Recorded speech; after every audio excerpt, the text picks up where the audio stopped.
We might wonder a little bit about the nature of human intelligence, and we might reflect a little bit on the kind of intelligence we've been talking about in the past few weeks. It's been an intelligence of sorts. Those programs, support vector machines, boosting, they can do really smart things. But the peculiar thing about systems that use those methods is that those systems don't have any idea about what they're doing. They don't know anything. So they don't give us very much of an insight into the nature of human intelligence. And after all, we'd like to have a model of human intelligence because, let's face it, we're the smartest things around. So there are lots of ways to approach that question, and we'll approach that question first from an evolutionary point of view. Some scientists believe, me for instance, that we have a family tree that looks about like this. Too small to see much of that, but the main point is that we haven't been around very long. We humans have been around maybe 200,000 years, and the dinosaurs died out 60 million years ago. So in the blink of an eye, we seem to have more or less taken over. When you look at that family tree at a scale where you can see it, one of the characteristics is increasing brain size. There we are on the left. Chimpanzee on the right. Plainly, mostly mouth, not too much brain in there. That one down below is a reconstruction of one of those Pithecus type bipedal apes from about 4 million years ago or so. So we became bipedal a long time before we had much of a brain. So we might think that, well, maybe brain size has got a lot to do with it, and I suppose it does. So we can plot brain volume of our ancestors versus time. So the picture I just showed you was from about 3 million years ago, I guess. And then up on the upper right-hand corner, oh, that's not just us, that's also the Neanderthals. Their brains might have been slightly bigger than ours. So it isn't just brain size. Here's what that guy looks like. That's a Neanderthal, of course, on the left. And that's one of us on the right. Some conspicuous differences. They have big heads. Their rib cage is kind of conical in shape. They got a large pelvis. People like to make a lot of speculations about how they must have moved around. But one thing is plain, they didn't amount to much. They could make stone tools, but their stone tools didn't change much over tens of thousands of years. And that was pretty much the story with us too, until something happened, probably in southern Africa, probably in a group of individuals, maybe less than 1,000. What's the evidence for that? The evidence for that is mostly comes from DNA studies with a lot of probabilistic assumptions and Monte Carlo simulations. But it seems that among the competing hypotheses for how we came to populate the world, it seems that there was a group of Homo sapiens in southern Africa that got something that nobody else had, and the highest probability scenario is that we quickly took over. That population of Homo sapiens dominated the rest, went out of Africa, and within the blink of an eye did that sort of stuff. What's that sort of stuff? Those two paintings are from Lascaux, about 25,000 years ago. Paleoanthropologists like Tattersall take that as plain evidence that there was symbolic thought in the people who were around at that time, us Homo sapiens. The head is a carving off of mastodon tusk of a woman, 25,000 years ago, also plainly symbolic. People were making a lot of jewelry and doing self-adornment. The Neanderthals never seemed to do that. That jewelry making seems to have gone back to southern Africa, maybe 70,000 years ago. People were puncturing seashells and using them as necklaces, apparently. So something happened, and the paleoanthropologists who write fascinating stuff don't quite know how to talk about it other than to say that it looks like we became somehow symbolic, and somehow that has something to do with language. So if you talk to Noam Chomsky, he will say, let me get this precise, this is near as quotation as I can get. He thinks it was the ability to take two concepts and put them together to form a third concept without disturbing the original concepts and without limit. And each part of that's important. The without limit part is what separates us from species that might be able to do that a little bit, but we can do it without any apparent limit. So that's a linguist speaking, and he talks a lot about the merge operation and combinators in language using terms that are foreign to us. They don't use the term combinator. It's a kind of computer science term. But whatever it is, it seemed to happen about that time. It didn't happen slowly in proportion to brain size. It seemed to happen all of a sudden in consequence of a brain that had grown big enough to be an enablement, but the capability was not what pulled evolution in that direction. So I believe that whatever that was, that capability, enabled humans, us humans, to tell and understand stories, and that's what separates us from the other primates.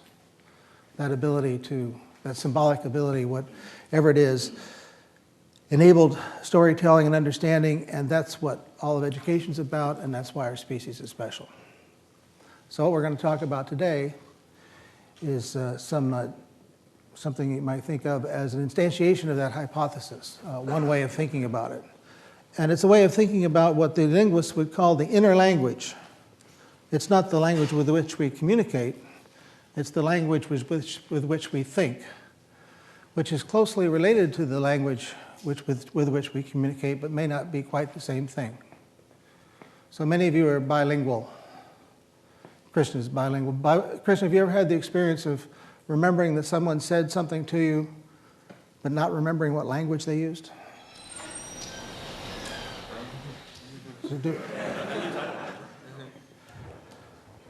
How about you, Sonia? Have you had that experience? What? I don't speak Swiss language. Nope. So you don't, no one's had the experience of having, Leonid, have you ever had that experience of remembering some conversation but not remembering the language in which it was cast? Well, you remember something, you usually don't know what language was anyway.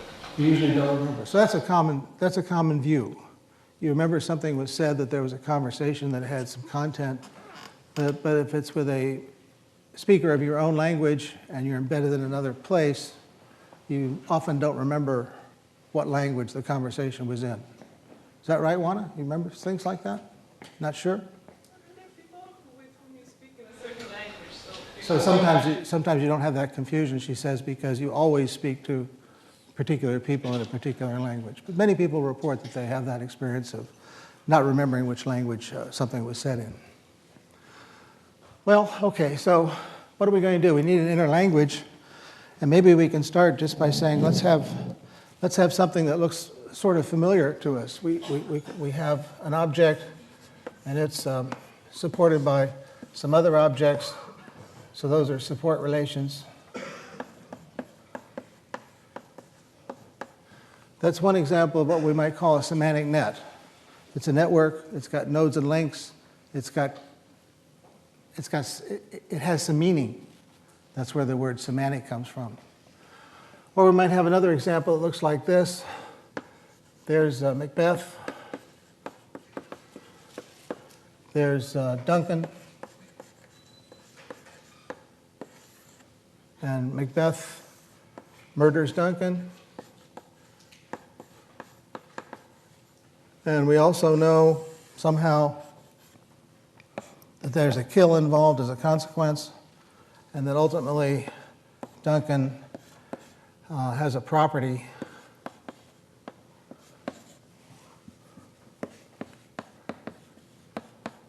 and that property is the property of being dead. So there's another semantic net recording something that happens in Shakespeare's Macbeth plot. Now we can decorate that a little bit so as to get a couple of other concepts in play. First of all, the thing we've got already is we've got combinators.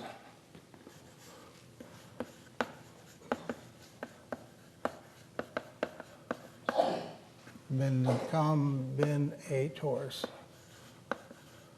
A fancy name for those links that connect the nodes. Another thing we've got is an opportunity for connecting the links themselves. So the murder sort of implies the kill, and the kill leads us to conclude that the victim is dead. So that is treating the links themselves as objects that can be the subject or object of other links. So we call that process reification.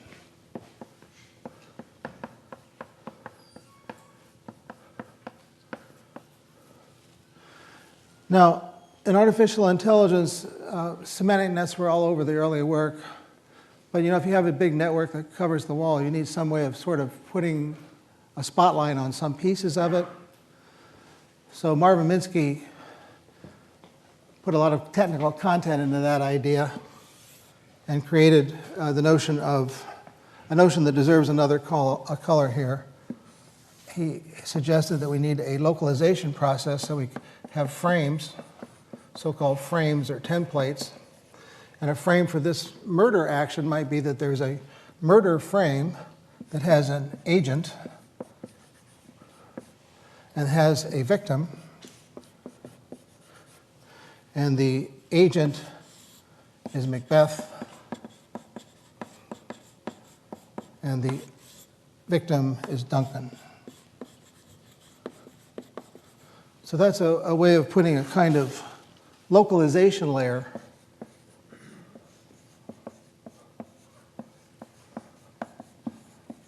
on top of what we've got so far. Later on, I'll add sequence to that list.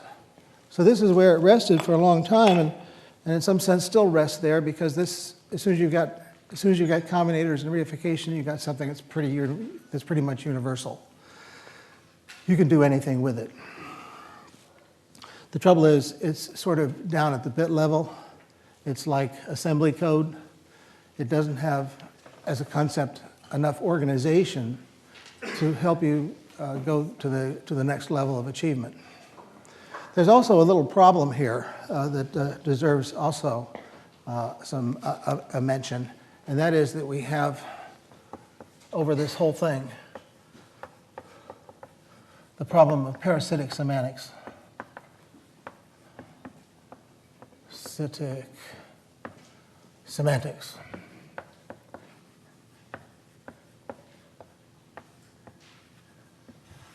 A kind of ugliness that surrounds this whole concept, because when we look at a diagram like that and we say, oh, Macbeth murdered Duncan, that means Duncan's the victim. We know that there must have been a motive. Maybe Macbeth wanted to be king. We know all that stuff. And there's a tendency to project that knowing into the machine. If you're going to play with your telephone, please leave. So if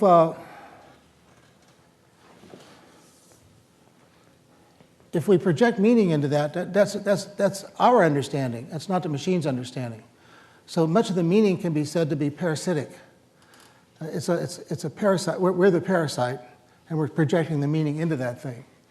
Putting that diagram into some machine form doesn't mean the machine knows anything. It might be able to conclude some things, but its understanding is not grounded in any kind of contact with the physical world. So we have to worry a lot about that. And if we were philosophers, we'd stop there and go off and write a few books on the subject. But we're not philosophers, so we're going to just mention the problem and go barreling ahead. So we need to use this notion of semantic net, and we have to ask ourselves some questions about what elements of the inner language are most useful. In the end, it might be very complicated, but here's usefulness number one, the notion of classification. So we know about stuff, and we know about, for example, pianos. And we know about tools. And we know about Macs. But we know about those things on different levels. So when I say I'm thinking about a tool, do you have a very good image of what I'm talking about? The answer has to be no, because the notion of a tool is very vague, so it's hard for you to form a picture of what that's all about.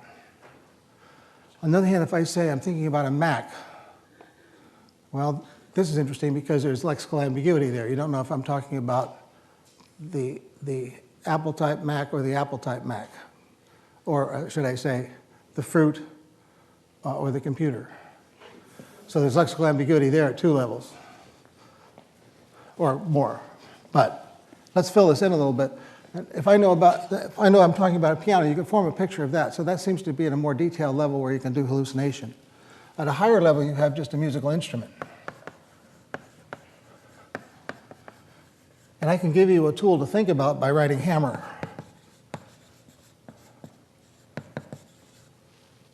And if I'm going to have a Mac, it's going to be an apple. And in this case, I want you to think about a fruit. And down here, I can be more specific about these things too. I can add a slight refinement of detail and say I'm thinking about one of these. Do you know what this is? Yeah, it's not a mere hammer. It's a ball peen hammer. In some circles, it's called a lady's hammer. I don't know why. But what's it for? Most people buy it mostly because it's small and lightweight. But in fact, it's for metalworking. It's for taking a piece of sheet metal and pounding it out into an ashtray or something. Or for seating rivets. It's a metalworker's hammer. So you might not have known about that before, but now at least you have a word to hang that knowledge on. It's a ball peen hammer. So we have various levels here, going from very specific to very general. And we could even go to a level of specificity for pianos by saying that we've got a Bosendorfer.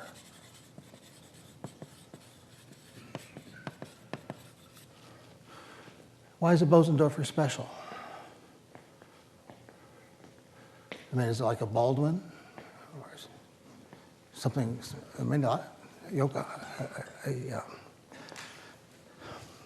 lots of piano types. What's special about? Well, you see, you don't know because unless you play the piano, and probably unless you're a serious piano player, you don't know that a Bosendorfer, Ariel, you know. I think it's supposed to have like an extra octave at the bottom, black keys. Pretty cool. It's got some extra keys at the bottom.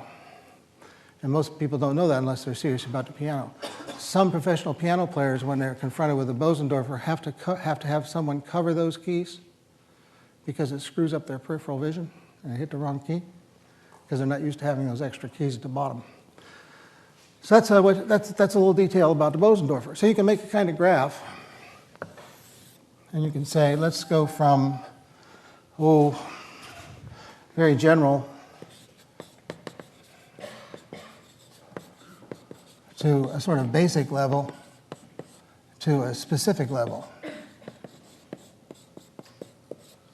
And so it is the case in human knowledge that graph has a tendency to look sort of like this.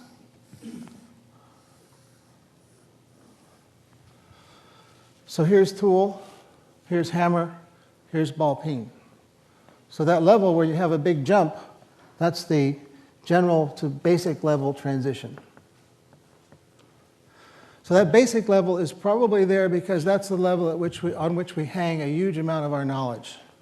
We know a lot about pianos, and it all seems to be hanging on that word piano, which gives us power over the concept.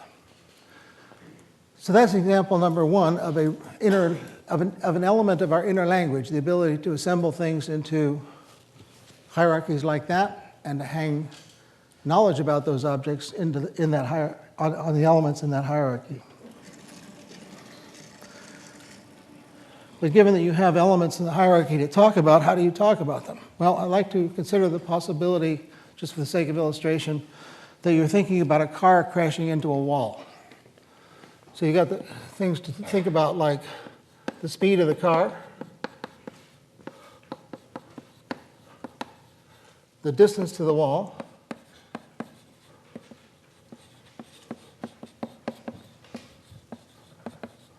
and the condition of the car. And you've got the period before the crash, during the crash, and after the crash. So you might want to think about how to talk about those objects in those 3 time periods.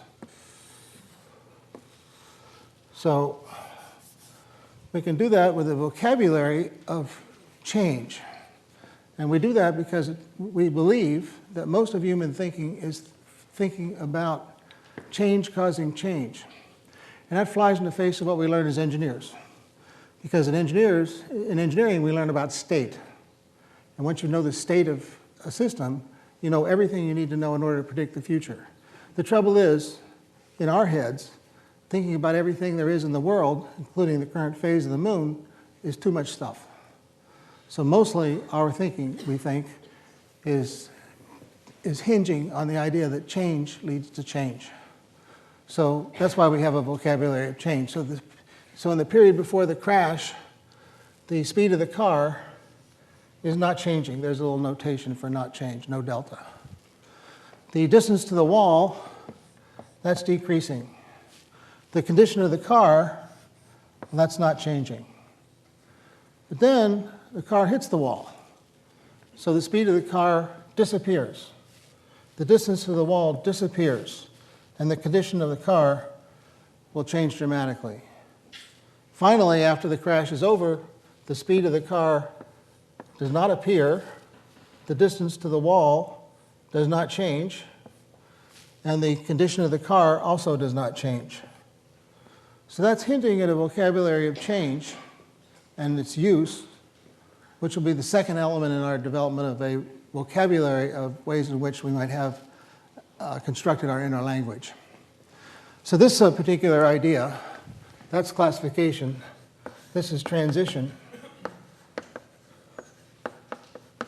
And in any system that purports to understand stories, there'll be a heavy emphasis on this notion of transition.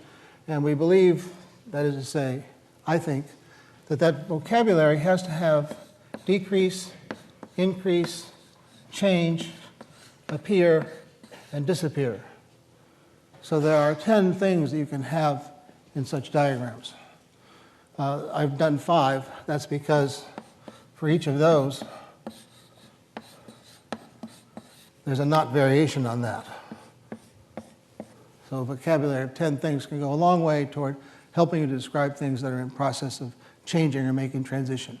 And we have a lot of those words in our vocabulary. We use those words a lot in our vocabulary. They seem heavily connected with vision. Our friend appeared. The cat disappeared. The speed increased. So this is a description of a crash in terms of those kinds of elements. Now I say to you, how does a camera work? Well, I could say a camera works because a photon hits a photoreceptor. A photon crashes into a photoreceptor. So when I say a photon crashes into a photoreceptor, why am I saying that and how does it help? I'm saying that and it helps because it's the same pattern of change that you already know about when you talk about a car crashing into a wall. How does that work? The speed of the photon. The distance of the photon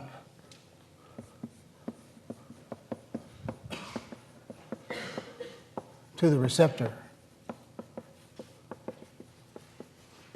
And the condition of the receptor.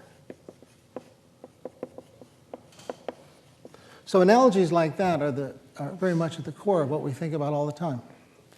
In any event, there is representation number 2. Number 1 is class, number 2 is transition, and now you're ready for number 3, which is trajectory. Linguists who study sentences often talk in terms of fundamental patterns that seem to be in a lot of what we say. And a lot of what we say is about objects moving along trajectories. So we can talk about a trajectory frame.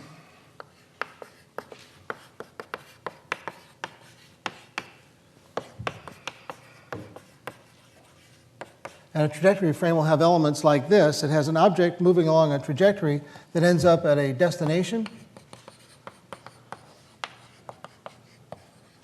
It might start out at a source. It's probably been arranged by some kind of agent. And that agent may assist himself in making the motion happen with some kind of instrument.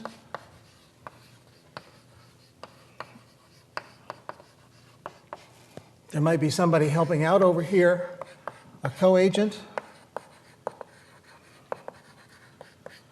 Well, what else could we have? Beneficiary, someone who is helped out by the action.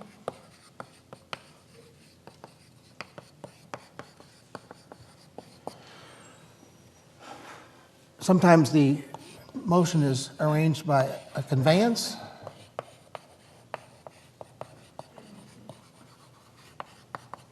So these are a lot of slots, frame-like slots in descriptions of actions, many of which involve motion along a trajectory. We have a tendency in language to decorate these things in one way or another, depending on the language. In some languages, the decoration is by way of position in a sentence. In English, it's often by way of a preposition that's used to help zero in on the role of on the particular role of an object in the trajectory scenario.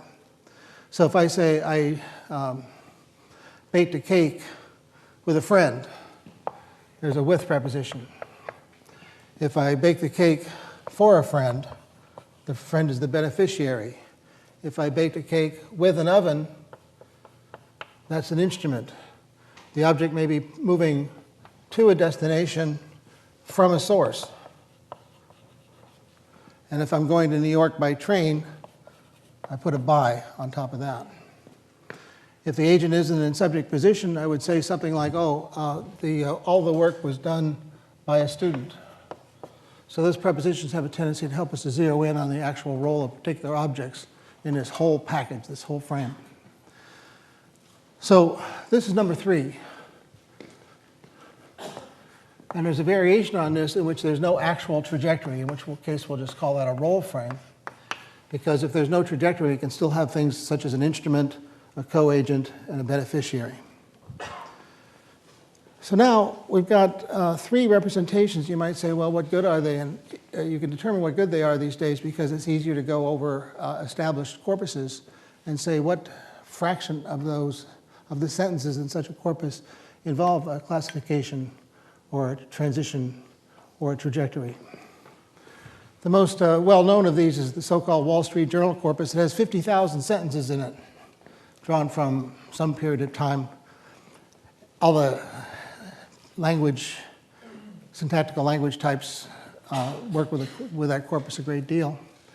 And we worked with it a little bit too to see what fraction of the sentences or what the density of trajectories and transitions are in those sentences. So I have to say that a little carefully because the finding is that in 100 sentences, you'll find about 25 transitions or trajectories. So they're very densely represented. They're often very abstract. Prices rose. The economy went to someplace. But there's still words that denote transition or trajectory. But of course, once you have all this stuff, that you begin to have a desire to put it together. And so the next thing we need to talk about is story sequences. So a story sequence can be a single sentence. And I want to illustrate that with one of my favorites. Here's the sentence.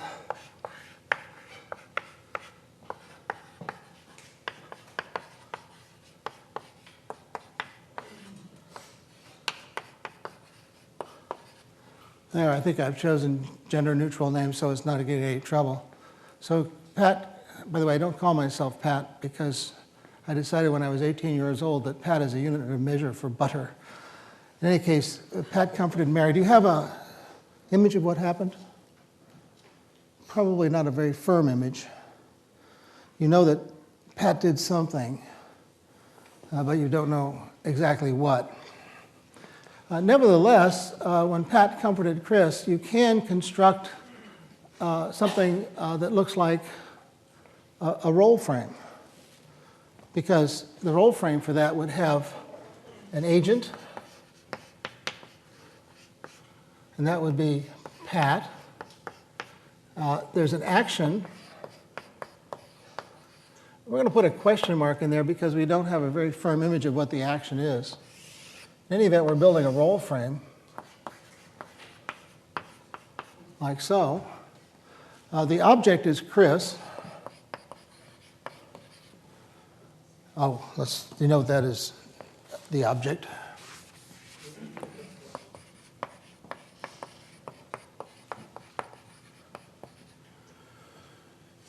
Is there anything else we can say? Yes, we can probably say something more. Something else comes to mind when you see Pat comforted Chris. There's a sort of result. And the result is a transition frame. And the transition frame involves an object, which is Chris.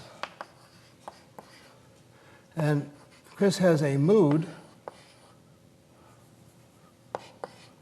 which presumably is improved. It goes up.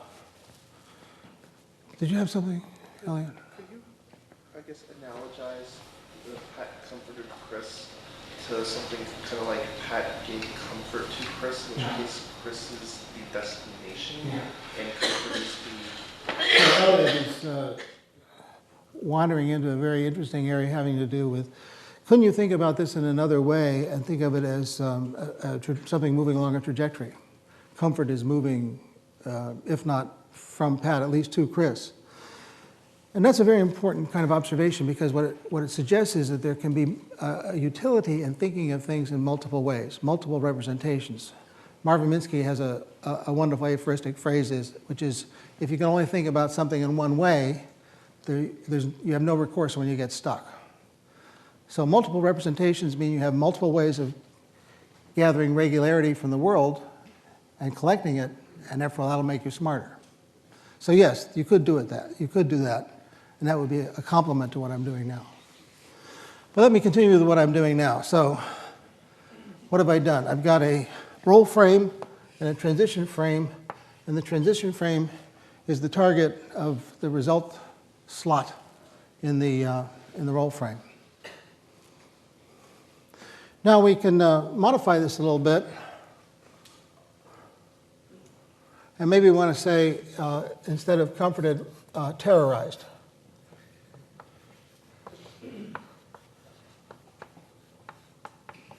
And how would that change things? We don't know exactly what Pat did, so the action remains unknown. The agent and the object are the same, but the result here is presumably that the mood went down. Just what we've got so far, we can answer a lot of questions, by the way. Once we've got the sentence understood in these terms, we can say, who did the thing? What's this all about? And the answer is Pat. What did Pat do? Comfort, terrorized. Who did he do it to? Always the object. It's Chris. What was the result? Chris felt better. Chris felt worse. So these representations already give us a questioning answering capability that makes for an understanding of the sentence. Still, we haven't been very specific, so our next step takes this same sentence in a more specific direction. So here's the way that goes. Kissed Chris. Now you begin to get a sense of what's going on. You can form a mental image so that you can have a hallucination.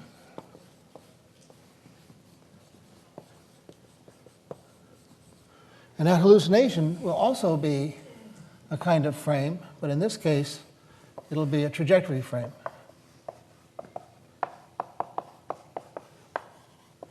And the object would be, I don't know, Pat's lips. And the destination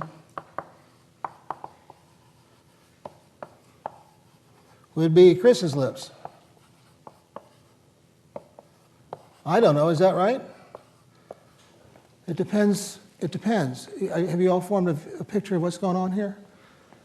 So it will be different depending on whether Chris is Pat's girlfriend, or if Chris is Pat's daughter, or if Chris is a frog and Pat is a prince. That's, I guess, the way the story usually goes. So somehow we have in our heads all kinds of libraries that help us to form mental pictures of things when we see things like kissed. So one final one, just to show the variety, we could say that Pat stabbed Chris.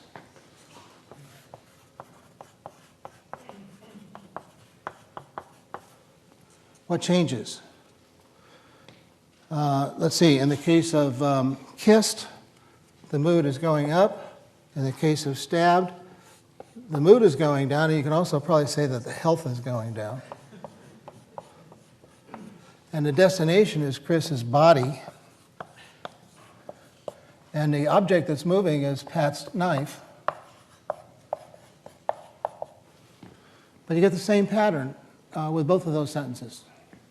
So both of them involve a sequence that starts off with the action, leads to a transition and a trajectory, and those are all arranged in a line. And that line is something that gives us a lot of power over the situation relative to a semantic net.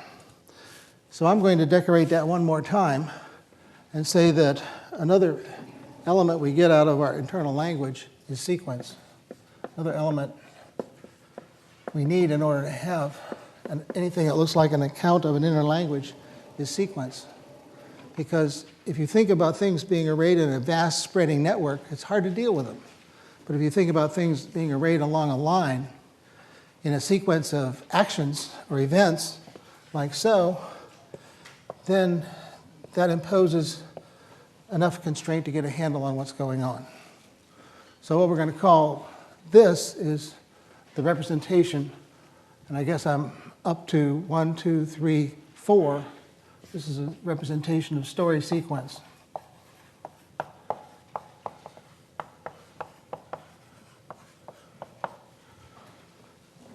So even though that's a kind of micro story, it's still an example of a story sequence because we get the power out of it by arranging everything in a line. Now, you have a sense, I think, especially if you play a musical instrument, of how dependent we are on sequence. So if you play a musical instrument, you probably know how difficult it is to start replaying a piece of music from the middle of a measure. You have to go back to at least the beginning of the measure and probably to the beginning of the phrase, if not the beginning of the piece. So our memory seems to be, at least in music, very rooted in the idea of sequences. And that's often true in storytelling too. We have to go back to the beginning of at least a scene, because somehow these things are arranged in sequences that form somehow usefulness out of their sequentialness. So there's one more thing we can talk about, and that is the idea of not just the idea of how these sequences are constructed and what they're constructed out of, but we can also talk a little bit in terms of libraries of stories.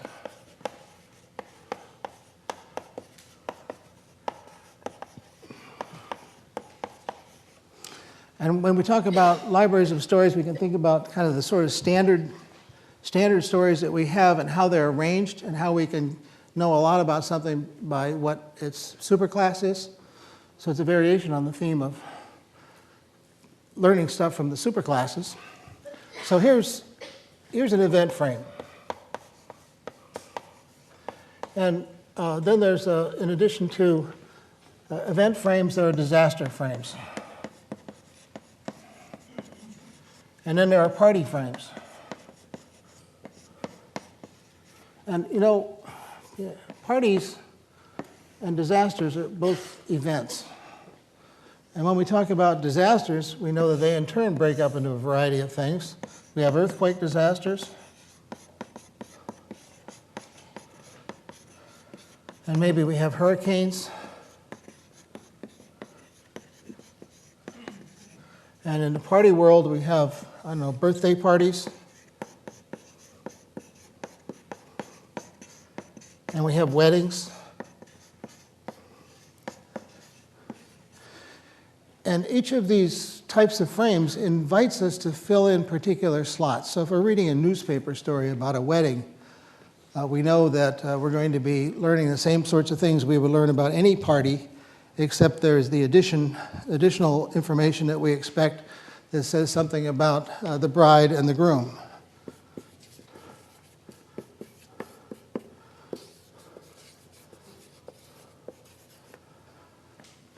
If we have a raw event and we don't know anything more about it than that, there's a time and place.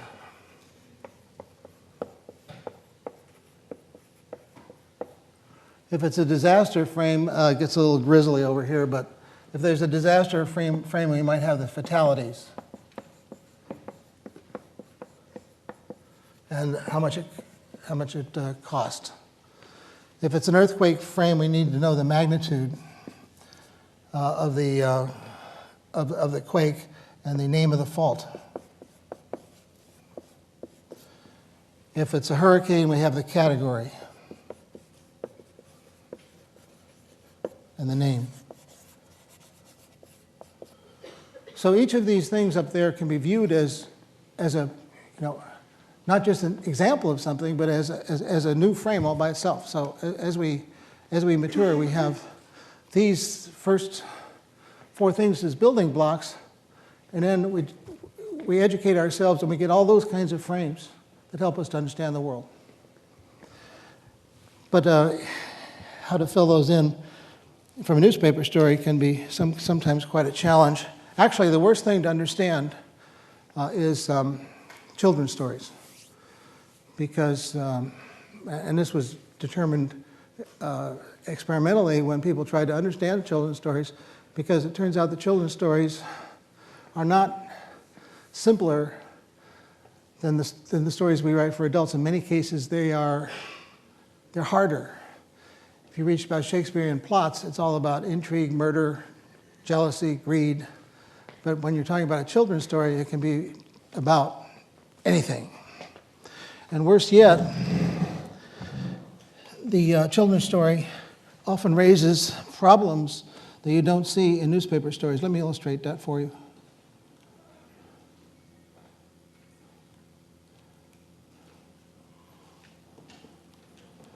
I'll read that story. You have no trouble figuring it out, of course, but think about a poor machine that's struggling to understand anything. What's going to be the problem? It's going to have trouble figuring out those pronoun antecedents. Look at them, they're complicated.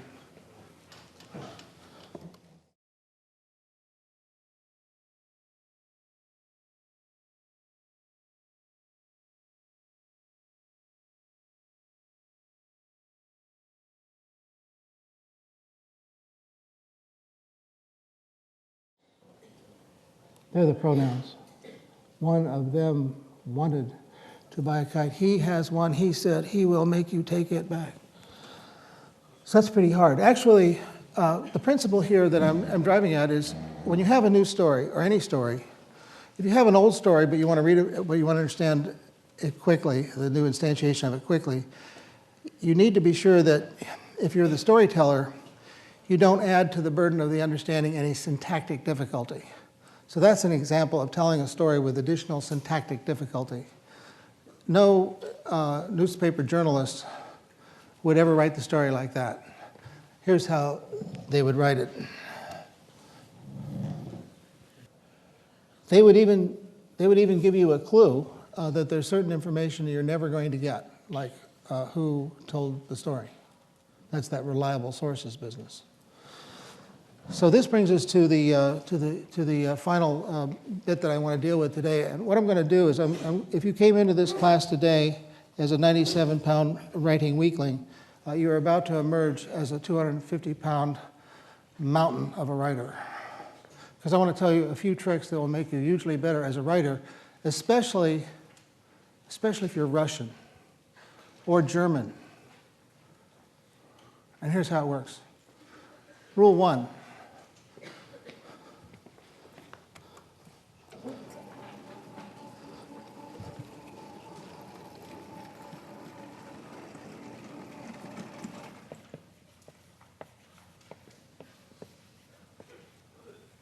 because they place additional syntactic burden on the understanding of the story by the reader. So if you're if you're telling somebody about some difficult new technical idea, the last thing you want them to do is to burden their syntactic processor with figuring out pronoun antecedents. So don't use pronouns, and your writing, technical writing at least, will be much clearer. By the way, why does this especially apply to Germans and Russians? Is it because, is this a ethnic origin slur, or is this a fact about their language? It's a fact about their language. What is the fact? Why can they get away with pronoun usages that we cannot get away with in English? Yes, Andrew? Although that gender also... Genders, yeah. Because if you have all of your nouns decorated with gender, that reduces by 3 the potential for ambiguity in the pronoun antecedent. So you'll frequently find that German and Russian writers will have pronouns all over the place that are perfectly clear to them because of gender that are uninterpretable by English speakers when translated because we don't have the gender to help us zero in. So these things all have to do with minimizing extra superfluous, gratuitous, unnecessary burden on the reader. Number 2 is don't use former or latter. You see that those words used frequently in technical writing, and guess what? No human being ever encounters those words without having to stop and go back to figure out what they refer to. So that's another example of not placing an unnecessary syntactic burden on the reader. And finally, don't call a shovel a spade. There's a habit probably instilled by well-meaning but misadvised high school teachers that you shouldn't repeat words. And so people will go to great length to use some different word. The problem is that the reader doesn't know if the shift in the word is deliberate and attached to some subtle meaning shift, or if it's just adhering to some high school teacher's admonition against using the same word again. So you don't want to say, the right way to dig this particular hole is with a spade, and then switch to a shovel, because the reader can't tell if it's deliberate, accidental, or a consequence of just the desire not to use the same word. So this is how you can, with some very simple mechanisms, grounded in AI, you can actually make yourself into a better writer by avoiding those kinds of things that put an unnecessary syntactic burden on the people who are reading your stuff.